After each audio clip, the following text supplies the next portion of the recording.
Somali waa idin salaamaya meel kastoo dunida joogtaanba. Somali dhammaantiin waxaan idin ka codsanayaa cajaladayda ninkii Farooba inaad share garayso.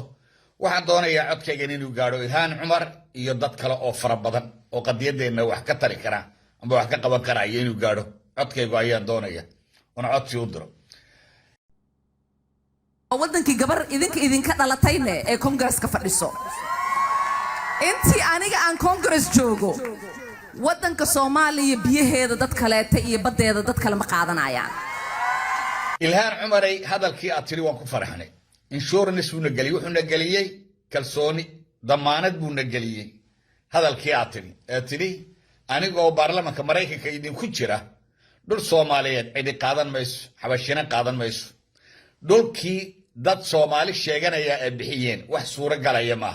hadalkaasana deeqaya anaga waa dad Soomaali sheeganaya oo Soomaali ahayn oo ku dhacay xanuunka Soomaalidu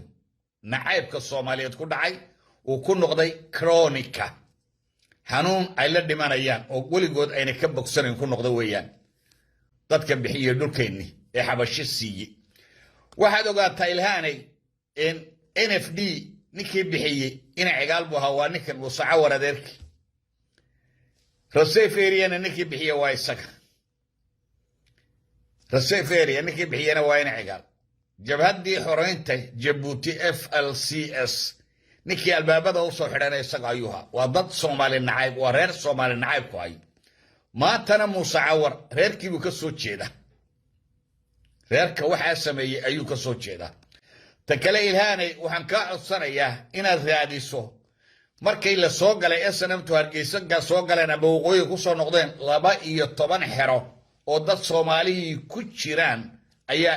halka joogay Hargeysa agaarkeeda aga bari la Hargeysa oo dad intira badan ay ku jireen xabad qore dadkii ma jiraan way iyaga laay Soomaalida meel kasta ku idinkaga hambalyeynaya sida aad isku wada duuban tihiin sida aad kulligiin u garab istaagteen madaxweynaheena because wuu u baahan yahay in kulligeen aan garab istaagno Soomaaliya waa Soomaaliya waa hal walaalaan wada nahay dhulkeena laga ma kala qaybsanaayo dhulal baa naga maqan raadsanaynaa insha Allah maalinta in dadka la raadiyo baan u baahanahay fayl la furo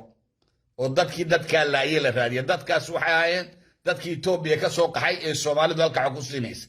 dadkaasi waa la xasuuqay waa la dhamay ninkan Cawar waxa uu kale waxa suuqay magaalada Dalal la yiraahdo ayuu xasuuq ka geystay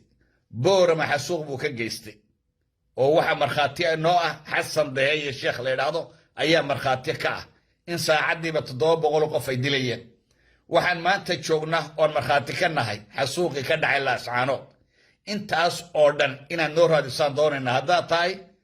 Congress womankii Soomaali ugu jira dalka Mareykanka ee waxaasi u faradhoobna arintaas oo dhan inaan noo raadiso waan doonayna Musacawar Itoobiya soo kaxeeyo 120 milyan oo waxaan siinayaa seaport waxa la yiri dijaaj al-Cawar nin la yiraahdo ay marka dunida la rogayo laakiin wuxuu yimid Somaliland ninkii dijaaj Cawar isaga 10 dumar oo wato dijaaj Cawar ayuu yimid nigan Muuse Biixi waa nin cawaran goona baa la yiraahdo qofku markuu ilaa yahay xoolaha amba geela ninka goonada leh waxa weeyaan waa dijaajkii loo soo diray dadkan inuu rogo 120 milyan oo qof baan 10 milyan oo qof dadan gaadhan ku soo fasaxaya dadka ba la yeelmay gebigoodaba takale dadka Soomaaliland ku nool amba waqooyiga Soomaaliya dadku 120 milyan bay u shaqeeyaan oo ka shaqeystaan dunida naarkaysu waa naas bacda naas qolaba qola ay ku nooshahay dadkiisu dadkaas u shaqeeyaan boorka barbara iyo wajaale iyo meel walba haday irbad u baahan tahay Itoobiya iyaga ayaa u soo iibiyay isna wuxuu yiri waxa siinayna seaport baan siinayna marka waad ogaataa inuu qofkani jaahil yahay dadkiisi marka way qacayaan waxay noqonayaan idan waata dadku waxay ku noolaan waa baayac musharkiina oo soo xiriya taa ma garanayo marka Cawar dhibaatadiisu taas horta ugu weyn oo waa dhibaatada uu keenay dadkiisa waa ta ugu weyn dhul Soomaali ay leedahay ma bixin karo isaga iyo 4 habrood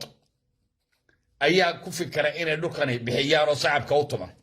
4 habrood 10 habrood oo jaadka cuna oo taqsiinta ku seexda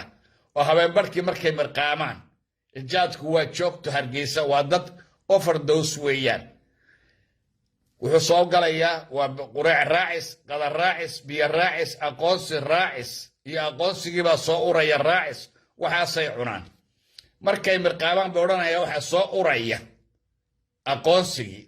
oo Ingiriis baa ina siinaya aqoonsi oo Faransiis baa ina siinaya aqoonsi oo wax ay illusion khayaali bay arkayaan markaas subaxii intay soo baxaan odhanaya shir jaraa'id baan qabanaya reer walba uu ina soo eegaya aqoonsigii baan helaynaa heblaaya ina aqoonsanaysa Ingiriis baa been laga sheegay Faransiis baa been laga sheegay Mareykanka adigu aad joogtaa been laga sheegay Yurub oo dhan baa been laga sheegay afar abrood halka fadhiya beenta sheegay kamana weynaadaan beentaas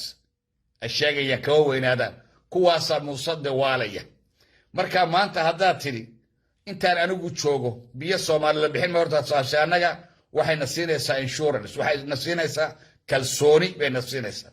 waxa kale oo jira rag u dhashay gobolada waa la bixinaya leeyahay oo musabixi la jooga arabtu waxay ku mahmaahda lahm al-khansiir fiha waslat al-halal waslat halala ku jirta khansiirka yaa laga helaa baa la yiraahdaa marka waxaan leenahay lahm al-khansiir fiha waslateen halal dadkii la shaqeynayay taliska la shaqeynayay laba nin baa laga helo halala waa Cabdiqani iyo Buuxsane labadii nin la oran jiray inta kale waa khanaasiir la yusminu wala yughni min jul way la joogan dhulkoodii baa la yiminaya damiirkii baana ka dhintay qaarkood dadkayba caayaan oo waxa la yiraahdaa madaxda Soomaaliyeed iyo reeraha caaya baa la yiraahdaa intaas loo soo sheegaa markaas halkan soo fadhiistaan madaxda Soomaalida iyo madaxweynaha Soomaalida iyo kuwaas iyaba caayaan kuwaasay caayaan waxa jiraysay magaalada Camuud meesha Camuud la yiraahdo iskuul ka soo baxay magaalada Boorama Islaan waalan baa joogi jirto la yiraahdo wiilo autism baheed waalada waxa u dheeray doqonnimo doqonna way ahayd jirkuna autism ka u noqday si qalad u baxay aad bay u kala socotay wiilo lacag baa la siiyo waxa la oranayaa hebel baa ay fuulay dheh hebel baa ay fuulay qof madax oo la garanayo qof baa lacag siin waxa oranay waxa leeyahay hebel baa ay fuulay dheh maantaas oo dhan hebel baa ay fuulay oranaysa wiilo xaafadahaas ay dhex soconaysa hotelkii Dabshid iyo Xasan Diiryaabtiga Allah u naxariiste iyo baankii Boorama ku yaala iyo kulmiye dhexdoodaas ay soconaysa leedahay kii uu fuulay dhaliyay ayay sheegaysa ilaa lacag la siinayo oo laga reebayo hadalka intaas la wareegaysa waxa jiraan in la yiraahdo buuni waa islaantii wiilo ee Boorama joogaysa qofkii lacag siiyo wixii lagu yiraahdo oranaysa buuni halkan uu soo fadhiisana dadku caaya waxa weeyaan waa autism isaga qaabkiisa iyo habkiisa markaad aragto waxaad garanaysaa inuu autism yahay doqonnimo inay ka muuqato Soomaalidu qofka doqonka markaaba way aragtaa waa doqonnimo doqon way marka waa doqon oo qofkii lacag siiya ayaa oranaya hebel caay marka musabixi ba ka isaga isticmaala ma matalo reerka Samaroon kale ma matalo waxa kale oo sameeyeen imika reerkii SNMT wuxuu sameeyay Muuse Cawar wuxuu sameeyay ciidamadii joogay xagga halkii lagu soo jabiyay dhugay ka yimid ayuu keenay lugaya rabaan inay u noqdaan qoor salaax bay u yihiin imika xabashada qoor salaax u yihiin sida iyagana kuwa halan ka dhashay iyaga qoor salaax ugu yihiin iyaguna xabashada ayaga qoor salaax u yihiin meel bay u sii xaadxaadayaan dhulkii bay u soo hagaajinayaan marka dadkan meesha degan waxaan leenahay war wax uun sameeya yaa dushiina la degin yaa axmaar la idin keenin dadkan iska saara jeeluma haysaan idinku aad ku xidhaan sidii SSC ee Khaatuma State lug iyo gacantaad ka xidhaan isku xidhaan isweydaan badda ku rida intaad qabataan badda ku rida dunidan ma jiro reer kale u taliyo oo dawladu ah ma jiro reer u talinaya oo reer adoonsan ay u dawladeynaya dunida ma jiro waa haddaad ogolaato un iminka dadkii laga soo doortay wixii laga soo doortay Boorama amba gobolka Awdal ka yimid baarlamaanka way fadhiyaan waxa la waxay qabtaan ma jirda waa sawir weyn waxa ma oran karayaan waa adoon waxa jirtay magaalada Boorama oday shida bad maax la yiraahdaan inuu sida ahaabaan u maleynaya ayaa lagu yiri sawirkaagi baa lagu arkay xafiiska DCga Boorama wuxuu yiri bariyahan oo dhawaan iskaran laay showda waxaan ahaa sawir sawirada boorama jooga hargeysa jooga waxba idinma tarayaan